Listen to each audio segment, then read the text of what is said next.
नमस्कार, कचहरी में आप सभी दर्शकों का बहुत स्वागत है। मैं आपके साथ आशुतोष चतुर्वेदी। देश की संसद में आखिरकार काम शुरू हुआ। एंटी पेपर लीक बिल पर चर्चा हो रही है और यह बिल पास भी हो जाएगा। लेकिन सवाल है कि बिल पास हो जाना ही पेपर लीक रोकने का फाइनल सॉल्यूशन होगा? कचहरी में इस मुद्दे पर खुलकर बात करेंगे। आज देश के संसद में राम मंदिर में चढ़ावा चोरी का मुद्दा भी उठा। अखिलेश यादव, प्रियंका गांधी वाड्रा ने चंदा चोरी का जिक्र किया। सवाल है, क्या यूपी में चुनावी बिसात पेपर लीक से आगे धर्म, जाति और राम मंदिर के इर्द गिर्द ही बिछेगी? यह भी जानेंगे। और आज आपको पीओके यानी पाक ऑक्युपाइड कश्मीर से आई वो तस्वीरें भी दिखाएंगे जिन्हें सेंसर करने के लिए जनरल मुनीर ने एड़ी चोटी का लगा दिया है जोर। मुनीर ने ऑर्डर दिया और देखते ही देखते कई लोगों को मौत के घाट उतार दिया गया। लाशें बिछी हैं वहां। पीओके के कत्लेआम की पूरी इनसाइड स्टोरी आपके सामने रखेंगे। लेकिन सबसे पहले पेपर लीक पर फाइनल सॉल्यूशन का दावा करने वाले एंटी पेपर लीक बिल पर सियासी घमासान।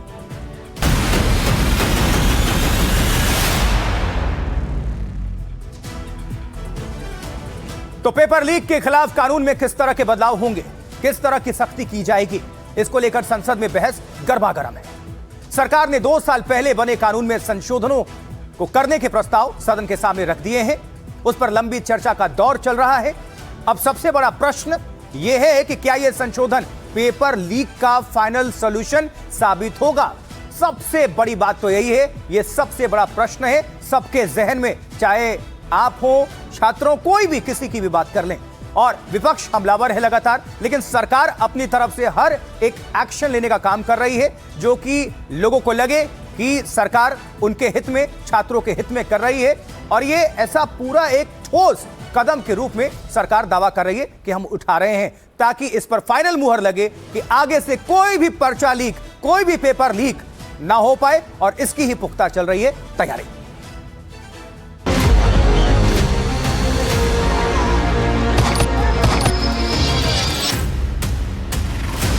मैं इमरजेंसी तो नहीं देखा हूँ, लेकिन इमरजेंसी में क्या क्या हुआ है वो अभी दिल्ली की राजधानी में भी देखने को मिल गया। पार्लियामेंट में बिल लेके आता है, ये अच्छा है, या जो आंदोलन होता है तो उसको कुचलने के लिए देश में इमरजेंसी लगा देता है, वो अच्छा आप बता दीजिए। प्रधानमंत्री जी को कैमरे का एंगल नहीं, दिल का एंगल बदलना पड़ेगा। ऑथेंटिकेट करने दो सर, उनको ऑथेंटिकेट करने के लिए कहिए। Why are young Indians treated as a law and order problem? Modi ji clocked it and provided a legislative solution. Paper leak के खिलाफ कानून में संशोधन का रास्ता लगभग साफ होता दिख रहा है। देश की संसद इस पर मंथन कर रही है कि बिल में क्या क्या संशोधन किए जाएं। महीने के अंदर आने जाने से समाज के गरीब। ये बिल इसलिए भी अहम है क्योंकि सरकार को इसे जेनजी आंदोलन की पृष्ठभूमि में लाना पड़ा है। लेकिन संसद में विपक्ष सरकार से सवाल पूछ रहा है कि जो कानून इसी सरकार के समय 2024 में बना था, अब 2 साल में ही उसमें संशोधन की नौबत क्यों आ गई? 2024 में जब ये लेकर के आए थे तो आज 2026 में कैसे पेपर लीक हो? ऐसे कानून 2024 के में लाने के पश्चात भी 2026 में तो लीक हुआ ना सर। 2024 में बिल लाके आज अमेंडमेंट लाना पड़ रहा है। अरे शर्म करो। अब यही सवाल इस बिल के संशोधन के बाद भी उठेगा, क्योंकि ये सवाल तब भी बना रहेगा कि कानून तो बन जाएगा लेकिन अमल में कैसे आए।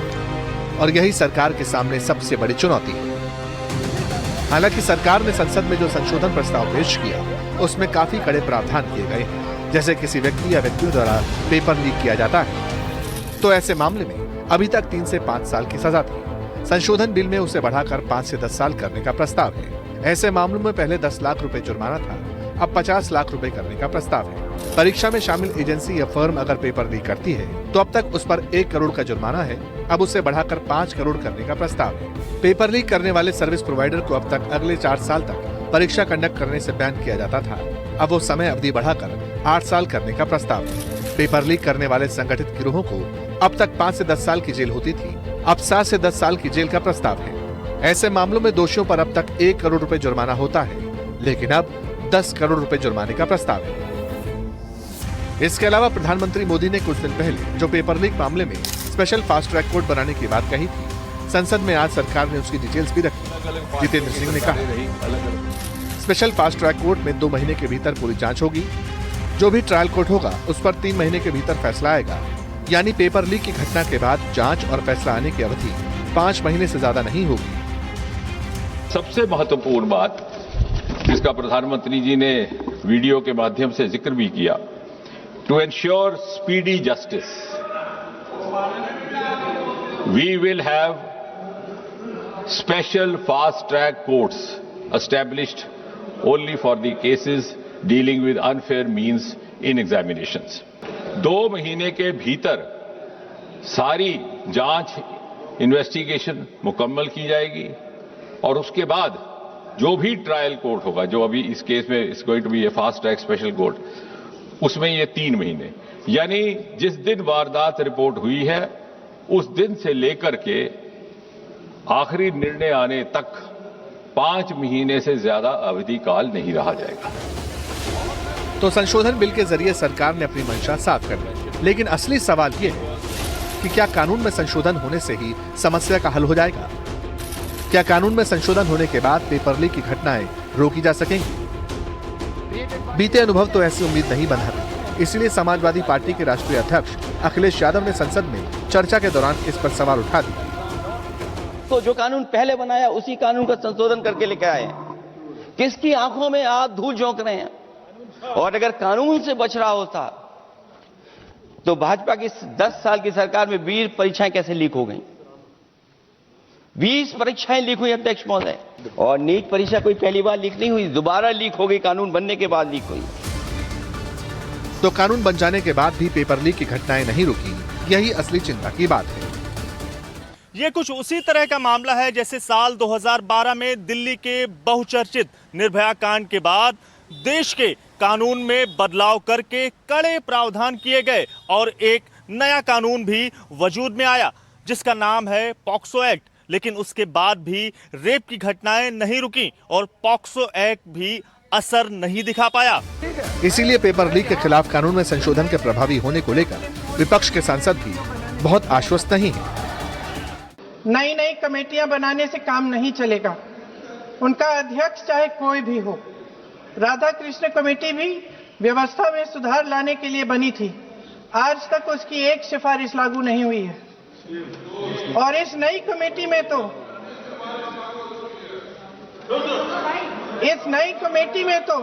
एक एक्स आईबी चीफ,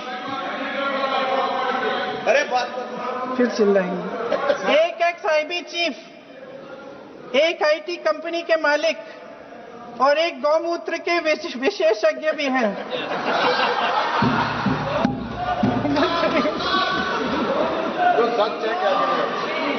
इन्हें शिक्षा के बारे में क्या पता जी? असल में सारा सवाल कानून पर अमल का है। असल सवाल पेपर लीक के मामलों की सही तरीके से जांच का है, जिससे यह सुनिश्चित होता है कि पेपर लीक के गुनहगार बचने न पाए। लेकिन लोग तब चौंके जब जेनजी आंदोलन के दौरान 2024 की नीट परीक्षा के प्रश्न पत्र के लीक करने के मामले में सीबीआई ने मुख्य आरोपी संजीव कुमार और संजीव मुखिया को क्लीन चिट दे दी। जिस फास्ट ट्रैक इंसाफ की व्यवस्था नए संशोधन कानून में की जा रही है उसका आलम यह है कि नीट पेपर लीक मामले की सुनवाई के लिए दिल्ली की स्पेशल फास्ट ट्रैक कोर्ट में सोमवार को पहली सुनवाई स्थगित करनी पड़ी। और वजह क्या थी पता है? दिल्ली की इस फास्ट ट्रैक कोर्ट में सीबीआई की ओर से कोई भी वकील उपस्थित नहीं हुआ। जाहिर है सिर्फ कानून सख्त कर देने से ही बात नहीं बनेगी। जांच कैसे होती है और उस पर ट्रायल किस गति से होता है, इस बात पर भी काफी कुछ निर्भर है। सर, फास्ट ट्रैक कोर्ट्स का रिकॉर्ड पहले से ही बहुत खराब है। वैसे भी कल की सुनवाई में सीबीआई का वकील पेश ही नहीं हुआ। संसद में विपक्ष को दोषी ठहराने से, खोखले राजनीतिक खेल खेलने से काम नहीं चलेगा। आप जेनजी का भरोसा वापस जीतना चाहते हैं तो नए नए एंगल से, अपने फोन से नए नए वीडियो बनाने से नहीं होगा।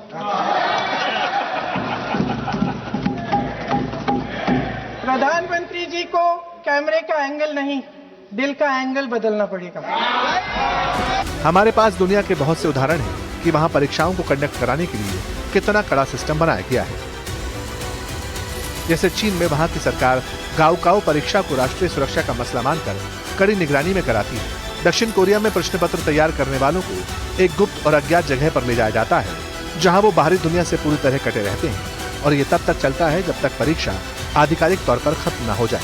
यूनाइटेड किंगडम यानी ब्रिटेन में परीक्षा पेपर लीक करने के मामले में 10 साल तक की जेल की सजा होती है। तो अब पेपर लीक के खिलाफ संसद में जिस बिल में संशोधन को लेकर बहस हो रही है, उसके पारित हो जाने के बाद देश की शिक्षा व्यवस्था में किस तरह के बदलाव आएंगे, ये तो समय ही बताएगा। लेकिन चुनौती तो टेक्नोलॉजी क्षेत्र की मशहूर शख्सियत नंदन नीलेकणी के नेतृत्व में हाई पावर टास्क फोर्स के सामने भी है कि वो एग्जाम सिस्टम को कितना फुल प्रूफ बना पाती है। वैसे जिस जेनजी यानी आज की युवा पीढ़ी के भविष्य के लिए संसद में इतने कड़े कानून और टास्क फोर्स बनाई जा रही है, क्या आप जानते हैं कि उन्हीं युवाओं की भाषा आज संसद में इस्तेमाल की? कई सांसदों ने अपनी बात को युवाओं तक पहुंचाने के लिए जेनजी के ही शब्दों का इस्तेमाल किया। एक ऐसी सीक्रेट भाषा जहां उनके लिए यह परीक्षा प्रणाली सिर्फ एक ग्लिच है, राजनीति केवल पीआर डैमेज है और उनका गुस्सा नो कैप। ऐसे ही कोड वर्ड्स के जरिए पूरे आंदोलन में कई रील्स बनी, मीम्स बने और शेयर भी किए गए। कचहरी में अब संसद में गूंजे कोड वर्ड्स को डिकोड करने का वक्त है।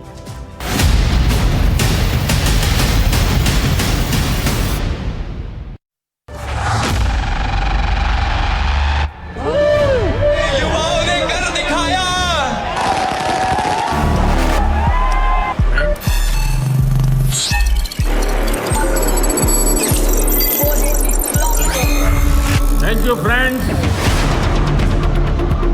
नए नए एंगल से अपने फोन से नए नए वीडियो बनाने से नहीं होगा। इससे बड़ा डेलुलू दूसरा नहीं है।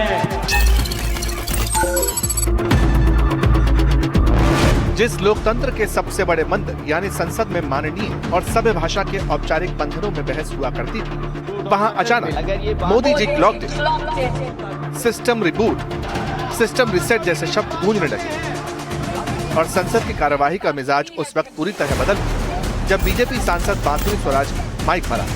उन्होंने युवाओं की उस जुबान को पकड़ा जिसे आज की पीढ़ी यानी जेनजी रोजमर्रा की बोलचाल में इस्तेमाल करती है। नरेंद्र मोदी की सरकार आई, एनडीए की सरकार आई तो 2017 में एनडीए का गठन हुआ। अध्यक्ष जी, जहां पर कांग्रेस शासित यूपीए ने पॉलिसी वैक्यूम करा, वहीं पर अगर मैं जेनजी की भाषा को बोरो करूं, then I will have to say Modi ji clocked it and provided a legislative solution. Clocked it। ये जेनजी का वो शब्द है जिसका मतलब होता है किसी बात को सटीकता से पकड़ लेना। सरकार के अथक बांसुरी स्वराज ने हाथ की उंगलियों से इशारा करते हुए कहा कि सरकार ने न सिर्फ युवाओं की बात समझी, बल्कि फास्ट ट्रैक कोर्ट्स और सख्त कानून लाकर जेनजी को इंसाफ देने का काम किया। फर्क साफ है, फर्क केवल सरकार का नहीं, फर्क सोच का भी है। यूपीए का मंत्र है delay, deflect and deny. Modi का मंत्र है डिटेक्ट, डिसाइड एंड डिलीवर। अब जेनजी की बात निकली तो सिर्फ बांसुरी स्वराज तक महदूद नहीं रही। एनडीए की तरफ से ही जब युवा चेहरे तेजस्वी सूर्या मैदान में उतरे, चर्चा में हिस्सा लिया, तो उन्होंने भी आज की डिजिटल जनरेशन के लहजे में बात की। तेजस्वी सूर्या ने छात्रों को रियल गेम चेंजर कहकर संबोधित किया और ये युवा कुछ सुझाव दे रहे हैं। उनके भाषण में रिबूट, सोर्स कोड और सिस्टम रिसेट जैसे शब्द भी थे जो जेनजी की लैंग्वेज है। एग्जाम सिस्टम जो ब्रोकन हो चुका है, एग्जाम सिस्टम में जो फॉल्ट्स है, this is only a symptom. The real problem is with the education system. Gen Z के लैंग्वेज में अगर बोलना है अध्यक्ष जी, fixing the exam system is only fixing the bug.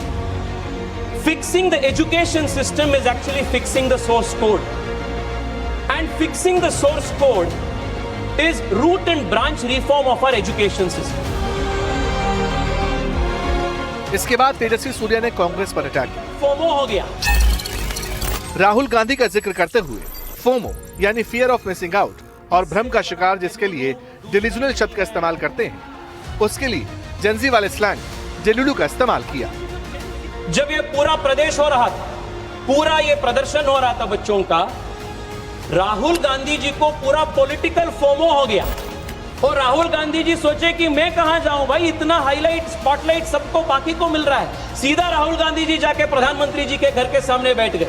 मैं राहुल गांधी जी से पूछना चाहता हूं, राहुल जी 2 साल पहले जब राजस्थान में आपके सरकार थे और बार बार वहां रीट के पेपर लीक हुए थे और उस रीट पेपर लीक में 40 से ज्यादा राजीव गांधी स्टडी सर्कल के वॉलंटियर्स का हाथ एलिगेशन के आ रहा था, आप कहां गए थे? मैं वहां राजस्थान में था अध्यक्ष जी।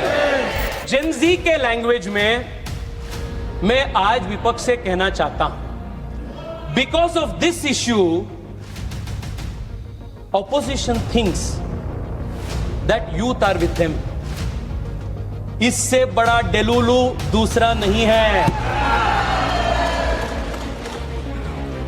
अध्यक्ष जी, जो जेन जी है ना, ये मेरे मिलेनियल जनरेशन से भी तेज है। ये स्वाभाविक, उनका एक्सपोजर, उनका शिक्षा, उनका जो एक्सपोजर है that is far far higher.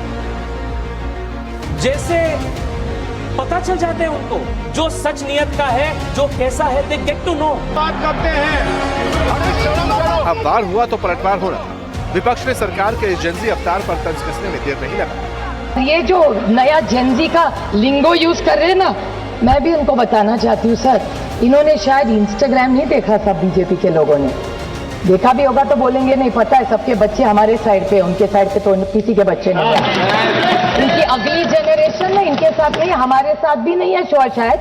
हम जो डिलुलू के बारे में बोले ना, आप भी उस डिलुलू में ना रहना कि वो आपके साथ है। आपकी जनरेशन किसके साथ है ये 29 में पता चलेगा, तब देखा जाएगा। प्रियंका गांधी ने पीएम मोदी के इंस्टाग्राम पोस्ट का जिक्र करते हुए जेनजी के मुद्दे उठाए। आप जेनजी का भरोसा वापस जीतना चाहते हैं तो नए नए एंगल से, अपने फोन से नए नए वीडियो बनाने से नहीं होगा।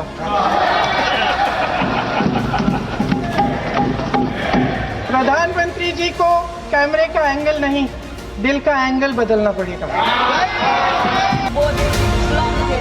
अब नेता चाहे लॉकडाउन कहें या सिस्टम रिबूट, सच तो यह है कि आज का जेनजी बातों से ज्यादा रिजल्ट्स को परखता है। क्या सख्त कानून वाकई पेपर लीक के इस कैंसर को खत्म कर पाएगा, इससे बड़ा डेलुलू या फिर संसद में गूंजे ये नए शब्द महज एक राजनीतिक पैकेजिंग बनकर रह जाएंगे? और सवाल सिर्फ संसद का नहीं, देश के हर उस युवा का है जो अपनी किताब खोलकर अपने भविष्य के रिसेट होने का सोर्स कोड तलाश रहा है।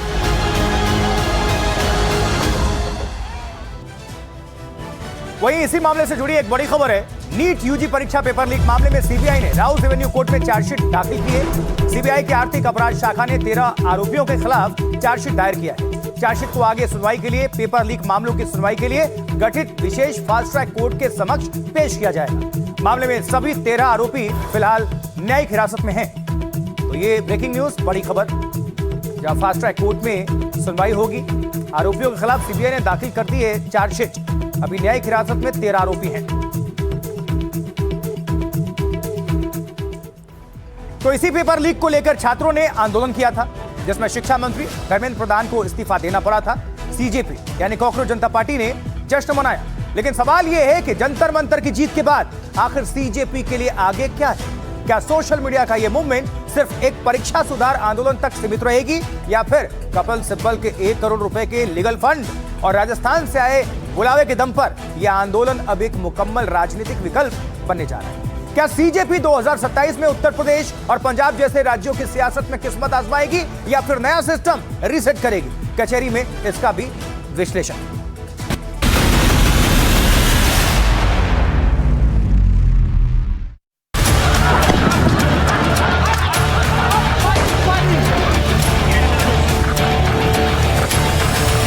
ये पहला विकेट है, यहां नहीं रुकेंगे। अब तो बस शुरुआत हुई है, अभी तो बस शुरुआत हुई है। पर घुसता है तो निकलता नहीं है कॉकरोच।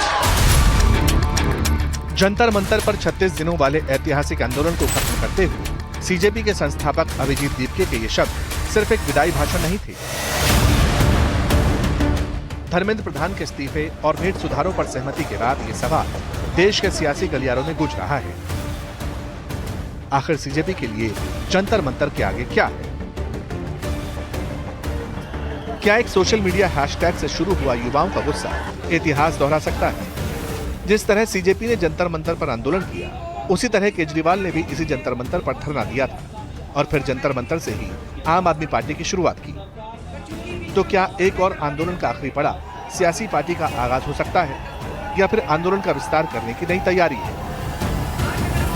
प्रोटेस्ट दोबारा से शुरू होगा या नहीं होगा ये सरकार ही जवाब देगी आपको, क्योंकि सरकार के ऊपर डिपेंड करता है। जो उन्होंने गारंटी किया था वो गारंटी में वो अमल करें, वो सबसे ज़रूरी बात है। अगर नहीं करेंगे तो युवा फिर से रोड पे आने के लिए तैयार है, हमें कोई दिक्कत नहीं है रोड पे बैठने के लिए।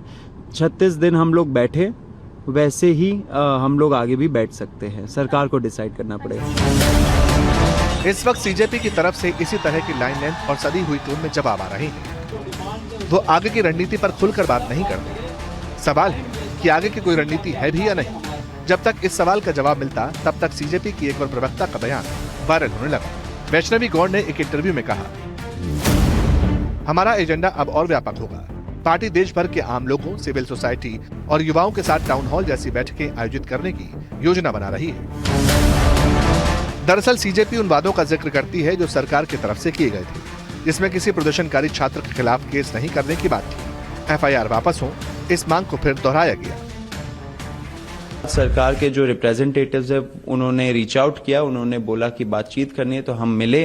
रात 10 बजे मिले, 1 बजे तक वो मीटिंग चली एंड उसमें यही डिसाइड हो रहा था कि क्या कैसे रिलीज होंगे, कौन कौन गवर्नमेंट्स ऐसे गारंटी रिटर्न गारंटी वो लोग नोटिफिकेशन निकालेंगे।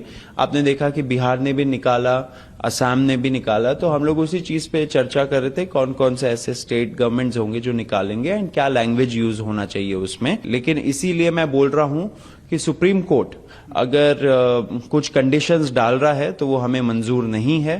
अगर सुप्रीम कोर्ट कुछ भी बोले तो वो in addition to our demands होने चाहिए। हम लोगों ने जो बोला वो होना चाहिए, उसके बाद सुप्रीम कोर्ट जो बोले, जो रिलीफ दे, वो सरकार को कंप्लाई करना चाहिए। ये हमारी डिमांड है। इस बीच सीजेपी की डिमांड दिल्ली की सीमाओं से बाहर तेजी से बढ़ रही है। राजस्थान में शिक्षा मंत्री मदन दिलावर के खिलाफ आंदोलन करने वाले शिक्षकों और सरकारी कर्मचारियों ने अभिजीत दीपके को अपने अभियान का नेतृत्व करने का न्योता दिया।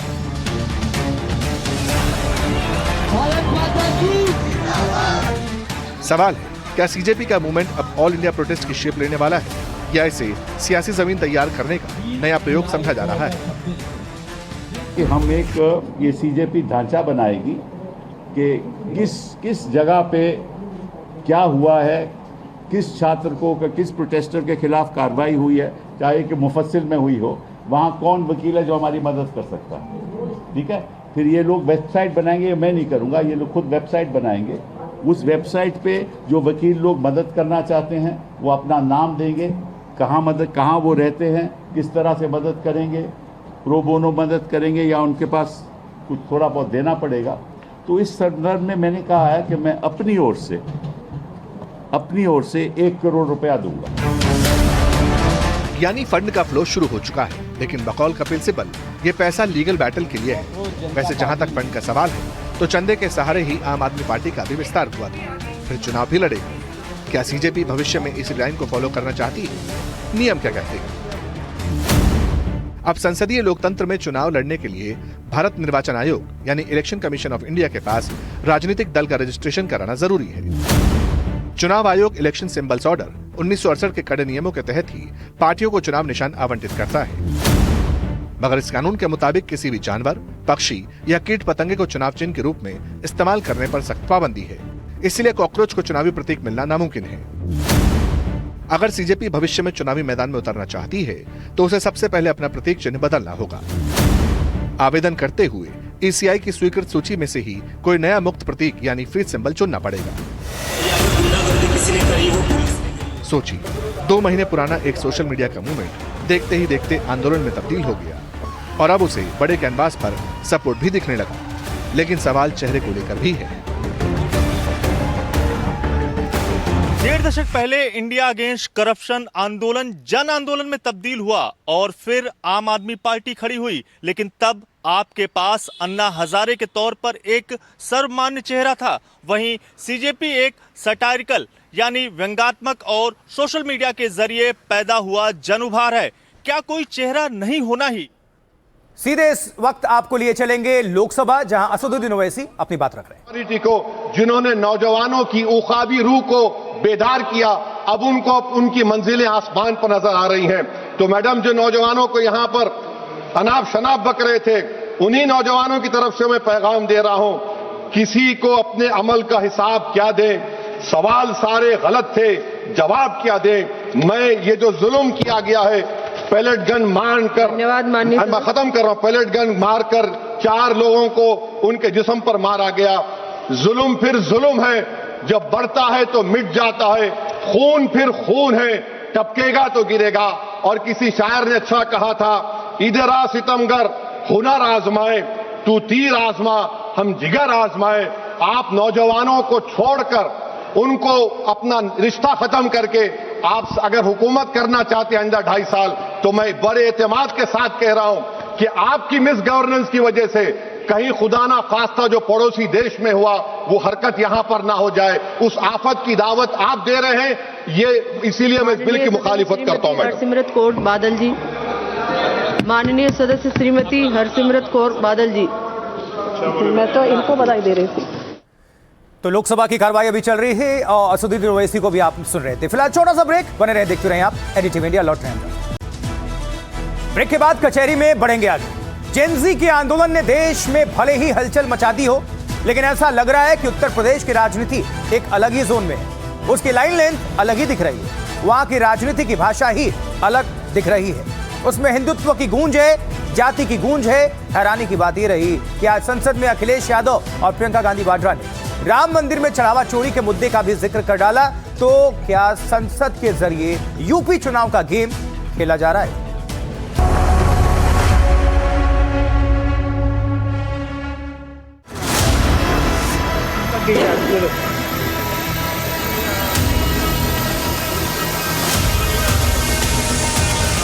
ऐसे समय में जबकि देश की राजनीति में जेन जी के मुद्दों की तपिश महसूस की जा रही है, छात्र आंदोलन के दबाव में शिक्षा के क्षेत्र में सुधार के लिए बड़े बड़े फैसले हो रहे हैं। संसद में पेपर लीक के खिलाफ कानून में संशोधन करने को लेकर बहस का तापमान बढ़ा हुआ है। ये बिल, ये जो संशोधन आज लाया गया है, ये ज्यूरिसडिक्शन की उलझन को सुलझाता है। ऐसे माहौल के बीच देश की संसद में राम मंदिर में चढ़ावा चोरी का मुद्दा क्यों उठा? अखिलेश यादव और प्रियंका गांधी ने चंदा चोरी का जिक्र क्यों किया? क्या देश के सबसे बड़े राज्य उत्तर प्रदेश में शिक्षा में सुधार के सवाल राजनीतिक बहस के केंद्र में नहीं है? क्या यूपी में चुनावी बिसात धर्म और जाति के इर्द गिर्द ही बिछेगी? ये समझने के लिए आपको पहले अखिलेश यादव का बयान सुनाते हैं, जो उन्होंने लोकसभा में पेपर लीक के मुद्दे पर हो रही बहस के दौरान दिया। जो लोग चढ़ावा चोरी नहीं बचा पाए, वो पेपर लीक कैसे बचा पाएंगे? जो भगवान के दरबार से दान गायब हो गया, दान चला गया, वो लोग पेपर लीक बचाएंगे? सुना आपने, अखिलेश यादव ने बड़ी चतुराई के साथ पेपर लीक की बहस में अयोध्या में राम मंदिर में चढ़ावा चोरी के मुद्दे की एंट्री करवा दी। सिर्फ अखिलेश यादव ही नहीं, कांग्रेस सांसद प्रियंका गांधी ने भी अपनी स्पीच के दौरान लगे हाथ राम मंदिर चंदा चोरी के मुद्दे का जिक्र कर डाला। आपके शासन में हमने बड़ी बड़ी चोरियां देखी हैं। चुनाव में वोटों की चोरी, राम मंदिर में चंदा की चोरी, आपके उद्योगपति मित्रों द्वारा देश की संपत्ति की चोरी, किसानों की जमीन की चोरी। ये कुछ वही बात हो गई कि जाना था जापान, पहुंच गए चीन। संसद में बहस का मुद्दा पेपर लीक था और अखिलेश और प्रियंका दोनों ने राम मंदिर में चढ़ावा चोरी के मुद्दे को भी छेड़ दिया। ऐसे में सवाल ये है, अखिलेश यादव और प्रियंका गांधी की स्पीच में चंदा चोरी का जिक्र आना क्या केवल संयोग है या कोई राजनीतिक प्रयोग है? क्या अखिलेश और प्रियंका ने संसद के प्लेटफॉर्म का इस्तेमाल यूपी चुनाव का एजेंडा सेट करने के लिए भी किया? जाहिर है ये सिर्फ संयोग तो हो नहीं सकता, क्योंकि दोनों नेताओं को पता है कि अगले कुछ महीने के भीतर उत्तर प्रदेश में सियासत का सबसे बड़ा संग्राम छिड़ने वाला है और विपक्ष को लग रहा है कि बीजेपी के खिलाफ उनके पास राम मंदिर में चढ़ावा चोरी का मुद्दा एक घातक अस्त्र की तरह है।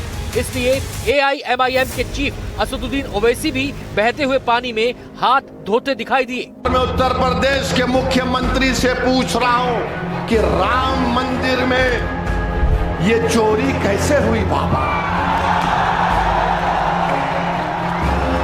ये चोरी कैसे हुई? चंपक को आपने छोड़ दिया, 8 को पकड़ लिया। बताइए, आप धोखा दिया गया था आस्था आस्था कहकर। अरे असली आस्था इनकी नोट में है, पैसे में है। लूटने के लिए सब तमाम काम किया गया।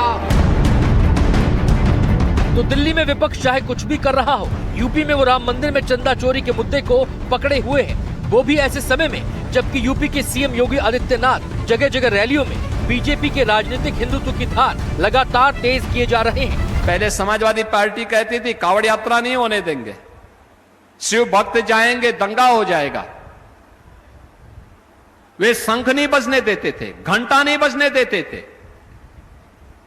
केसरिया कपड़े से, भगवा कपड़े से तो समाजवादी पार्टी को जैसे लगता है जन्मजात दुश्मनी हो।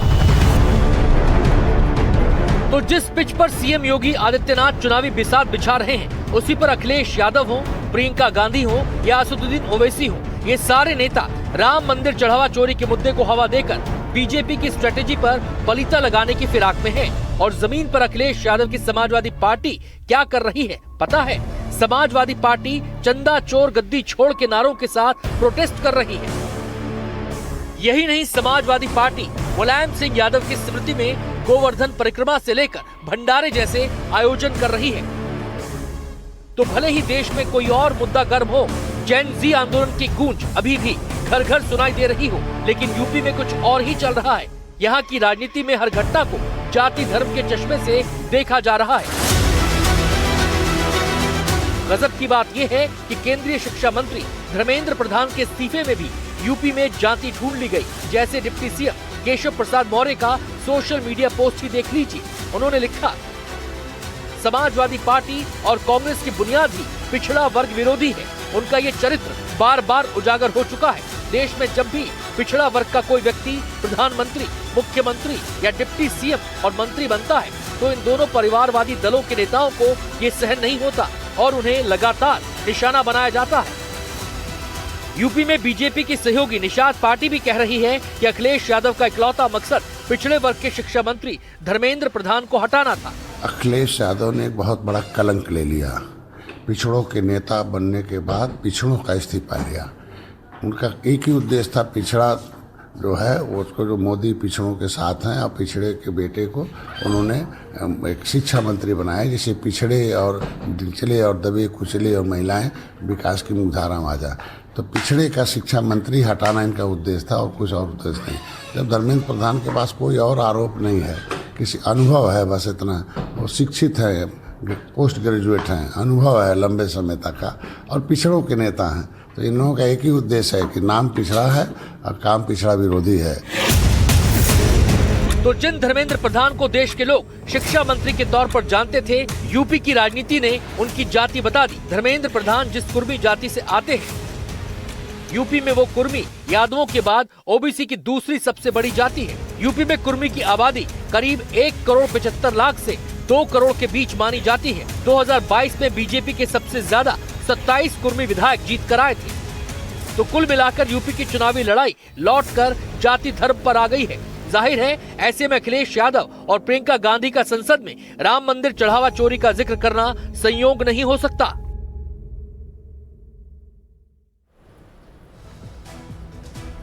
आगे बढ़ते हुए अब कचहरी में बात पाकिस्तानी हुक्मरानों की फाइल की, क्योंकि पीओके यानी पाक ऑक्यूपाइड कश्मीर में इस वक्त जो कुछ भी हो रहा है वो किसी युद्ध से कम नहीं, अपराध से कम नहीं। हक मांग रही निहत्थी आवाम पर जनरल असीम मुनीर की फौज सीधी गोलियां दाग रही है। अस्पतालों में पट्टियां कम पड़ गई हैं और कंधों पर अपनों के जनाजे उठाने की हिम्मत खत्म हो चुकी है। पिछले 2 दिनों में पाकिस्तानी फौज 20 निहत्थे लोगों को गोलियों से भूनकर मार चुकी है। सड़कों पर लाशें बिछाने वाली इस तानाशाही मुनीर के खूनी खेल का पूरा सच क्या है, यह भी आपको जरूर इस वक्त देखना चाहिए।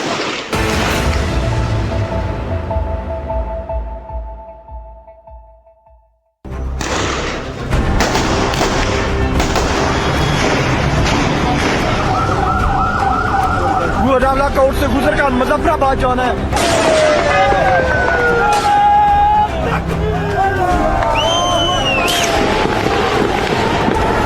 अल्लाह की जात हमारे भाइयों की हिफाजत करे। सरेआम गोलियां मारी ना काफिर कोई बिल्कुल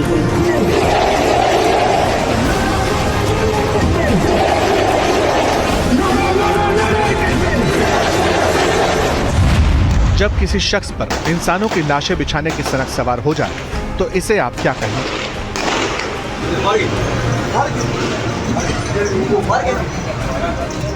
जब किसी फौजी जनरल के ऑर्डर पर बेगुनाहों को घेरकर गोलियां चलाई जाएं, सड़कों पर लाशें बिछा दी जाएं, इसे आप क्या कहेंगे?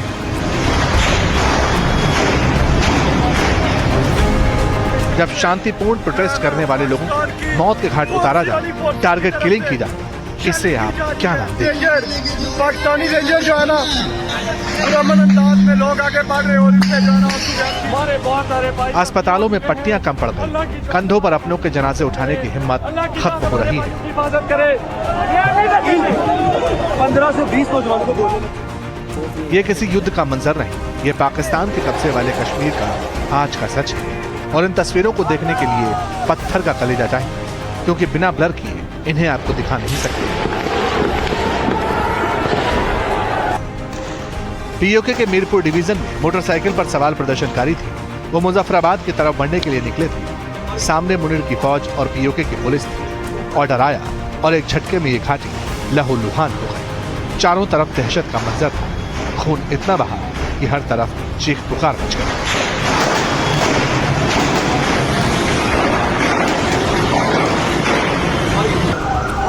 इनका कसूर क्या था? सिर्फ हक ही तो मांग रहे थे। अपनी कौम के लिए, अपने मुस्तकबिल के लिए मार्च कर रहे थे, ताकि दुनिया इनकी बात सुने, इन पर हो रही जातियों को देखे। लेकिन जब हक मांगने वाली आवाम पर अपने ही हुक्मरानों की बंदूकें तक जाए, सीना छलनी कर दिया जाए, तो फिर घाटी को कब्रिस्तान बनते देर नहीं लगती। उन्होंने हमारे बेशुमार भाइयों को शहीद कर दिया है, जख्मी कर दिया है। ये यहूदियों से भी परली नस्ल है। इन जालिमों को शर्म नहीं आती। इस रोड पे यहाँ पे खून ही खून है, गोलियां मार रहे हैं हमारे भाइयों को। क्या तमाशा है ये? आप हमारे पैसों पे पलते हैं। ये गोलियां हमारे टैक्स के पैसे से खरीदते हमें मार रहे हो। जालिमो, यहाँ जवाब न दिया, कब्र में तो दौड़ के कलमा नहीं पढ़ते तुम क्या? इतना तो श्रीनगर में हमारे ऊपर जुल्म नहीं हुआ। बीते 24 घंटों में रावलाकोट और मीरपुर की सड़कों पर मुनीर के ऑर्डर पर डायरेक्ट एक्शन हुआ। शूट एट साइट का ऑर्डर था, यानी देखते ही गोली मारने के आदेश। और फिर क्या हुआ? सीधी गोलियां चलाकर कई निर्दोषों को भून दिया गया। लेकिन सवाल यह है कि लोकतंत्र का ढोंग रचने वाला इस्लामाबाद क्या आसिम मुनीर की बंदूकों के दम पर इस आवाज को दबा पाएगा? जीत के एक बार में इनको जो है ना, इनका मुंह जो है लटका हुआ लंगूर की तरह मुंह देखना चाहता हूँ, लंगूर की तरह। और इनको इंशाअल्लाह ताला मुजफ्फराबाद पहुंचने दे। ये जो बदमाश मुजफ्फराबाद बैठे हुए हैं, अवाम के टैक्स पैसों पे अयाशी करने वाले, सारी जिंदगी अपनी नस्लें पालने वाले हमारे पैसे पे, इनसे हम कहते हैं अगर अपने बाप के बेटे हो तो उधर ही रुकना, वहां से भागना नहीं। आप कश्मीर हाउस नहीं जाना, उधर ही रुकना। इंशाअल्लाह ताला आएंगे। एक भी जिंदा रहा तो वो आएगा, उधर तक पहुंचेगा इंशाअल्लाह ताला। नारा नारा नारा कश्मीर। ऐसे नहीं की फायरिंग से कंधे लाशें उठाते उठाते थक गए। सोचिए किस दर्द से गुजरा होगा वो इंसान जो अपनी आंखों के सामने अपनों का ही खून बहते देख रहा होगा।